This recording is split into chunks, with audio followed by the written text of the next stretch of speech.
Pastor Gallups, you've had many, many years of experience in, first of all, law enforcement, including the criminal investigation, and many, many years as a pastor also. And in all of your experiences, have you ever had to deal with sexual assault cases in either of these fields? And what can you tell us now about the Kavanaugh investigation in light of your personal experiences? So I'm just going to let you take that, and I welcome your comments. Well, thank you, Brother Carl, and I welcome the opportunity to express myself here. I feel almost guilty about the fact that you've given me this airtime to do this, because I know there are millions of people around our nation that would love to be able to do and to say the things that I'm getting ready to do and to say. Yes, I do have probably a unique view on this. It doesn't make me the ultimate expert in this area, but I did spend 10, almost 11 years in the field of law enforcement in the state of Florida, 2 different sheriff's offices under 3 different sheriffs, and with the Department of Corrections, both at the field level and at the administrative level in central office. So I have all that experience behind me, dealing not only with sexual crimes, but also sexual crime investigation, plus also dealing with sexual offenders face to face that were incarcerated in the state penal system. So I have all of that experience, plus over 30 years in ministry, 30, I guess 5 years probably, and 32 or 33, I've lost track now, 32 of those years I have spent as the senior pastor in one church in one community. Now, taking all that as a lump, that 40-something years of life experience dealing with the deepest hurts in people's lives, not only the perpetrators but the victims, of course, then I do have some insight on these Kavanaugh hearings.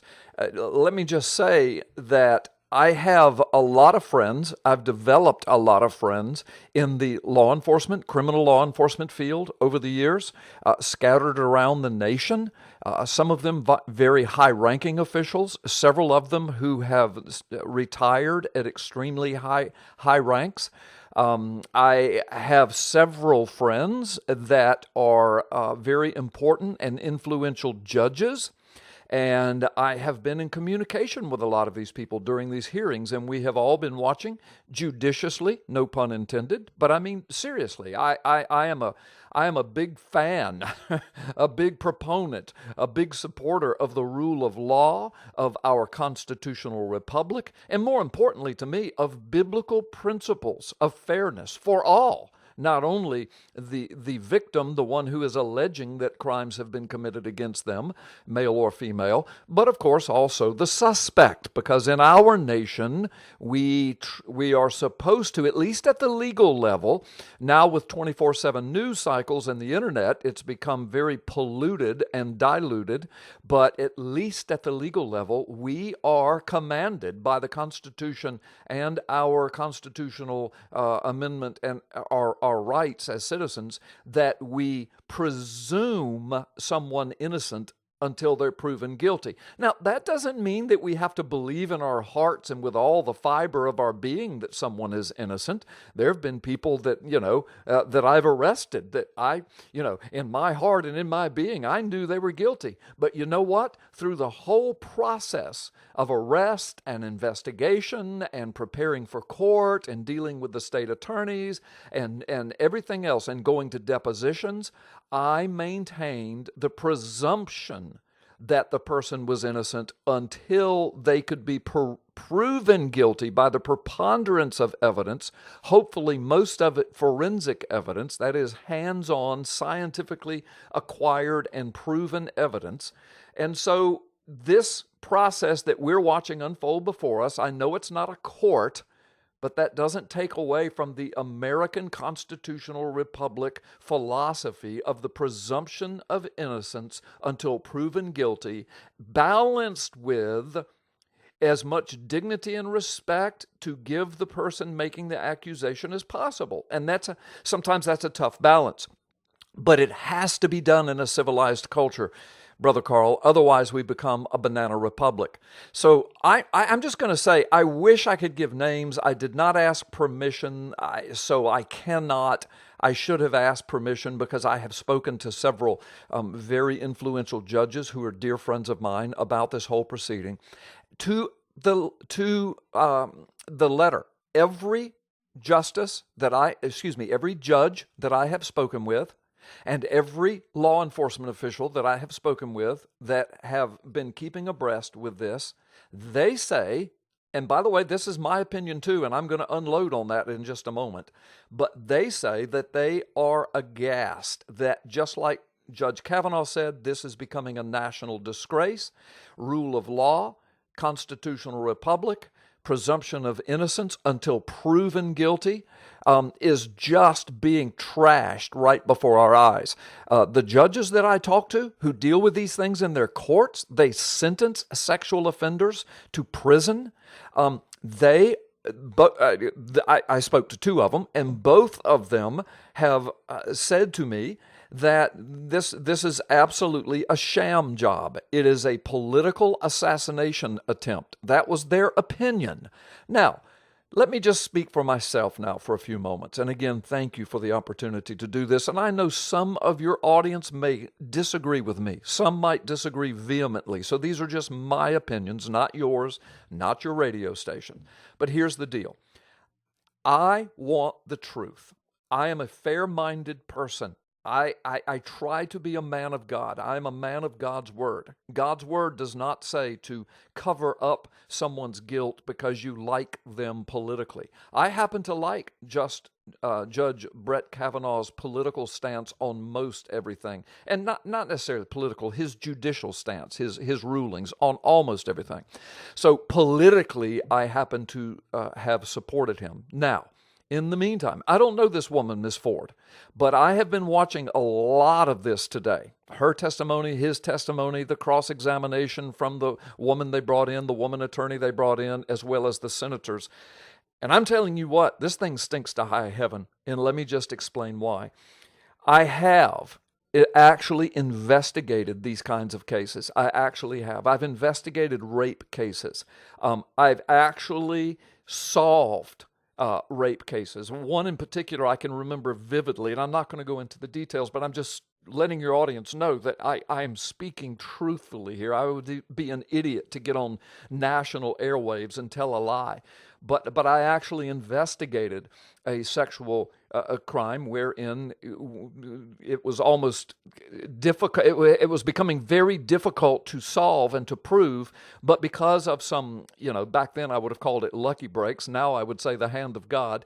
I was able to gather some forensic evidence that was overlooked and that was inaccessible for a while, but became accessible to me, submitted it to the Florida Department of Law Enforcement crime labs. It came back a hit. And then we knew exactly who it was that had committed this rape, breaking into a home in the middle of the night, masked, and it was like some horror movie, but it was real. And I was tasked with doing a lot of the investigation. And I actually solved the case. And the man went to prison for decades. In fact, he might even still be in prison. I'm not certain now, but he was. And so I know what I'm talking about, and I have investigated allegations of rape and sexual crimes. I have always deferred to the woman claiming to be the victim. I said deferred. I did not say that I've always jumped on the accused as automatically guilty. And you see, that's what's happening now. And there's a balance. I defer to the victim. I hear them out. I sympathize with them because there is a great chance that they are telling the truth. And if they are, then I stand diametrically opposed to rape and molestation and sexual crimes. Of course I do. And so that's how I have conducted myself. Now, so having given that one illustration of a case like this that I've actually solved and someone went to prison for it, I can say in my ministry, I have also been involved. I don't try to play cop as a pastor, but as a pastor, guess what? Over the years, I've had underaged minors come to me and for counseling. and tell me that they have been sexually molested, which immediately in Florida opens up a big legal mess. Now, morally, I would do it anyway, but I immediately get law enforcement involved, and I go through all the proper legal steps, and I cooperate with law enforcement, and the law enforcement around here, of course, know my background in law enforcement, so they're glad to have that cooperation. And sad to say, in my ministry, I have actually been instrumental in uncovering and exposing sexual molestation, and a man went to prison for it and is still in prison.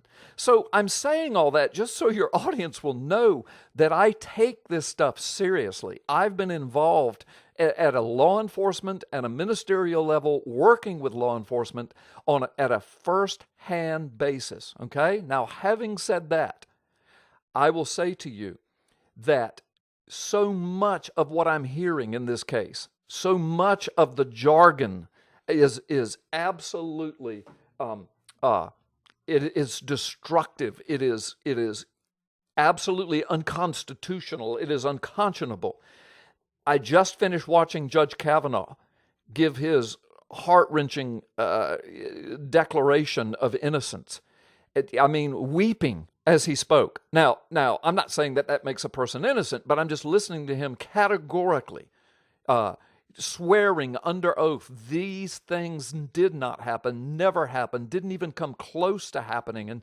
And then I listened to him explain when Feinstein, Senator Feinstein, what an idiot in my opinion. She tries to attack him and says, well, how come you didn't ask for an FBI investigation? He almost screamed at her. He said, he says, I can't do that. That's your responsibility. He says, I'm all in. I don't care. I will do whatever you want to do. He said, she says, well, how come you weren't willing to be investigated? He said, I'm being investigated now by you. And I wanted to be investigated by you the day the allegations were made. I begged to come before the Senate, to have my say, to defend myself against these erroneous charges. But you wouldn't do it. And he just dressed her down, and she just kept badgering, well, why don't you want an FBI investigation? And he kept saying, I'm telling you, I'm all in. In other words, call for it. I'm ready for it. Let's do it. And then Feinstein, once she realized that she was kind of backed into a corner, she says, well, the sad thing about this is when these allegations are made, we're not in a position to prove or disprove anything. What? Brother Carl Lamb, what? That's exactly what they're trying to do, to the point of making absurd statements like all men need to just shut up and that she's allowed to give her testimony, but she goes first and he can't hear her, and then he has to come in and respond blindly, and he's just considered guilty regardless of what anybody thinks. This is like something out of Alice in Wonderland, Brother Carl. It's like our whole nation is going down the rabbit hole. It's like we're being given over to a depraved mind. I want the truth. If Mrs. Ford was sexually molested or raped or had an attempted rape upon her by Kavanaugh, but now this was 30-something years ago, almost 40 years ago, but it doesn't matter. If that happened and there is any kind of supporting evidence, real evidence, and I can get into this thing about corroborating evidence that they laid on us the other day, which proved to be another farce and a twisting of legalese. But if there is evidence, and that would include Judge Kavanaugh just breaking down and saying, okay, I'm ashamed of myself, I did it, a confession, okay? Or some kind of person, eyewitnesses that were there and that would come and testify under oath and give forensic descriptions that could be, corroborated. Then I would say Judge Kavanaugh is not worthy of being appointed as a Supreme Court justice. But look, I don't care how vehement and how ugly and how nasty these allegations sound by Dr. Ford at this point. This should not disqualify him from being approved by the Senate. Because if this unsubstantiated, non-forensic, 30-something, almost 40-year-old allegations by a woman, and I'm going to get into some of the investigative techniques and things that we looked for when I was in law enforcement, and what I have seen in this, which has caused the same judge friends of mine and law enforcement friends of mine to have the same reaction I'm having as I'm watching this, and that is, oh my gosh, this woman is probably lying, and this is a disgrace. And so I will just say that as I'm watching this unfold, if this is allowed to bring down Judge Kavanaugh, see, this was attempted on Judge Clarence Thomas. It almost destroyed the man and destroyed his career. He's had a stellar career since. But if this happens, here's what this is about. Let's just pretend like, I can look into the past in a crystal ball and I discovered that Miss Ford is absolutely making this up, or she's been paid, or it's some kind of political ploy, all right? And let's just say that. Then let me tell you what this is. The test dry run was done with Judge Roy Moore. The same allegations were made against him, the same kind, and it did destroy him. And it did destroy his political career. Now, you don't have to answer out loud right now, Brother Carl, but I'm asking your audience rhetorically. Whatever happened to all of those women? How come we never hear anything else about those poor women that Judge Roy Moore, and he may have. I'm not saying the women are liars and Judge Moore is innocent. I'm just saying everything that was done in the Judge Roy Moore case is pretty much being repeated in this. But after Judge Roy Moore was destroyed, it's like the left moved on and they don't care about the women. Nothing's been done. Nothing's ever said. The news never speaks of them again. It's like they were just used as convenient destruction mechanisms for Judge Roy Moore. Now, along comes Kavanaugh. Now, your audience knows this. They're smart enough to know this is huge. Donald Trump has not even been in office 2 years, and he's now appointing his second Supreme Court justice. Listen, in 8 years of George Bush, he appointed only 2 Supreme Court justices. In 8 years of Bill Clinton before him, only 2 Supreme Court justices. In 8 years of Barack Obama, only 2 Supreme Court justices. In 2 years, in less than 2 years of Donald Trump, he is appointing his second Supreme Court justice. That man might have 6 more years as president. Can you imagine what he could do to that Supreme Court? He could make it so constitutional, so conservative. Just by those appointments alone, he could change the course of this nation for good. For tremendous good.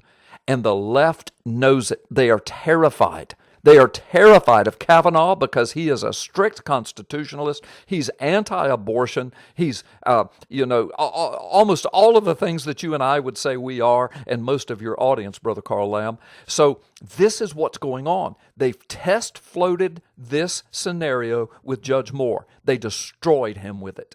They've been test floating it now with Kavanaugh, and they were hoping Kavanaugh would finally just give up. And I'm telling you, Brother Carl, this is much of a man. Yes, I see him weeping before the cameras now. He's a little weepy, a little more than I would want to be. But on the other hand, I've never been in the hellish seat that he's in right now. But I'm telling you, I have watched this process, and I've thought to myself several times, I would just throw my hands up and say, you guys can have this. I'm out of here. And I would just go back to my lifetime appointment as the federal judge that he is. I'm telling you, this is much of a man to come and do what he's doing right now.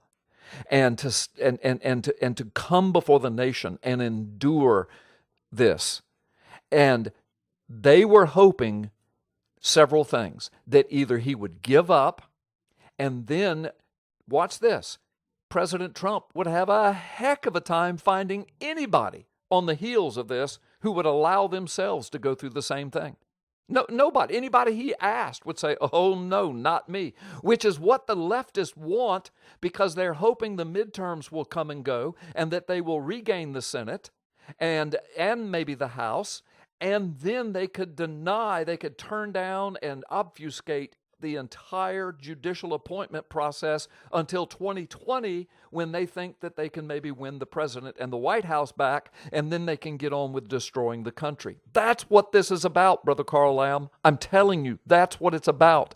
So if this is allowed to succeed by our Senate, if they allow Kavanaugh's chances of becoming justice destroyed, even though there is zero forensic evidence, the preponderance of eyewitness evidence, now not eyewitness to the crime, because so far we don't have anybody, but the preponderance of character reference goes to Judge Kavanaugh. All of these letters, like 85 or 90 letters and attestations and affidavits from women that he went to school with, declaring that they know him, they were with him, they socialized with him, they were at some of these parties with him. He was nothing but a gentleman, all during these. I mean, this is unbelievable. She can barely scrape up a handful of people who will attest to her story, and some of the people that she named early on, they have since come out and said, oh no, that's not true, that didn't happen, we're not supporting her claims. So, I mean, this is just surreal to me that it has even gone this far. And for Feinstein to say to him, why don't you want an FBI investigation? I could sense his frustration. I mean, and when he just said, look, I'm all in. Do it. I've always been out. I wanted to deal with this the day the allegations came out. You're the Senate. You're the ones confirming me or not confirming me. You're the ones that get to investigate me immediately. You're the ones that get to question me immediately. I begged you to start the process, but you waited 10 days. You wouldn't do it. And so, Feinstein didn't know what to say to that. I mean, Kavanaugh's handling himself well. But the thing is, Brother Carl Lamb, here's an example. So when all of her basic witnesses, people's names that she was dropping, when they started dropping out like flies, and some of them coming public and going to media and saying, oh, no, I don't support her story. I mean, these were her witnesses. Then it looked bad for her, and the next thing you know, her attorney comes up and says, well, we've got 3 corroborating witnesses. I remember I was in Tampa doing some television interviews. I was in my taxi, and the radio was on, and I was listening to this announcement, and I thought, oh, well, if she's got 3 corroborating witnesses, this is going to be tough. It could be that she, was assaulted by Kavanaugh. Then, later on, I found out what that so-called corroborating evidence was. And here's how the left is playing this, Brother Carl Lamb. It's a total perversion of the English language and of legal terms. They said over and over on the news, corroborating evidence, corroborating witnesses. Corroborating, as you know, Brother Carl, and as your audience knows, I'm sure they're intelligent, they know, it means that it holds up. It holds up, it proves, or it at least points to the preponderance of proof that this woman is telling the truth, corroborating. That's what it means. But here's what we found out. Her so-called corroborating evidence were 3 people, one of them who is her husband. So that left 2 other women who were her, quote, friends, who said, oh yeah, we remember her saying that it was Kavanaugh that did this to her. Well, when did they say this? Well, it's been rather recently. One just a week or so ago. The other one, I think, maybe a month ago when all this stuff started with Kavanaugh, and then her husband. Well, now, Brother Carl, that's not corroborating evidence of anything. That's like if I accused you of being a bank robber, and I got on the radio and said, Brother Carl Lamb, I know for certain he is a bank robber. I know he is. I saw him do it. And they asked me, well, when did he do it? Well, I don't remember. Well, who was there? Well, I'm not sure. Well, where were you when it happened? I don't remember. Well, how did you get to where you were? I don't remember that either. Well, how did you get home from where you were when you saw Brother Carl do this? I don't remember that either. I mean, these are the things she's saying. And then I say, well, what's your corroborating witness? Well, there are 3 people that heard me say that Carl Lamb is a bank robber. Well, Brother Carl, that doesn't corroborate anything. All that corroborates is that I told 3 people and that I accused you of being a bank robber. But they didn't see you rob a bank, and I can't prove that I saw you rob a bank. So there's no proof whatsoever. And that's where we are with this Miss Ford. There's no forensic proof brought forward. There was no report 40 years ago. And look, I understand how that happens in sexual assault cases. I get that. I've dealt with it at the law enforcement level. I get it. But I'm telling you, she today got before the Senate and started using scientific terms about the hypothalamus and the different sections of the brain and the chemical process, and like she was some scientist explaining how memory fails in traumatic situations. But here's the deal, Brother Carl. I've dealt with trauma for 40 years of my life in law enforcement and ministry. Plus, I've had traumatic experiences in my life. I've never been raped, I will say that. I've never had sexual assault against me. I will say that. But I have had situations of assault and physical violence perpetrated upon me as a teenager and as a young man. And I can tell you, I started thinking about those, Brother Carl, because I was listening to Dr. Ford say she couldn't remember any details, but she knew for a fact that Brett Kavanaugh was the perpetrator. But she didn't know anything else. She didn't know who was there. She didn't know where it happened. She didn't remember when. She didn't know how she got there. She didn't know how she left. And I was thinking, okay, let me go back to mine. And I went back to my traumatic experiences. And then in my mind, I went back to cases of sexual assault that I actually investigated. And here's what I found out. I discovered that I could not remember the exact date or even the season of the year in which these things happened to me 30 or 40 years ago. I couldn't remember, but that's not unusual. But in every case, I remembered who the main players were. I remembered where we were. I remembered how I got there. And I remembered how and when I left. And I can tell you exactly where it happened. Now, in investigating crimes, I don't recall that I ever investigated a victim, interviewed is the word I was looking for, interviewed a victim to hear them say what Dr. Ford is saying. I don't remember any details. I just know who the perpetrator was. I can't tell you where it happened or when it happened or who else was there or how I got there or when I left. But I can tell you it was Joe Blow that did this.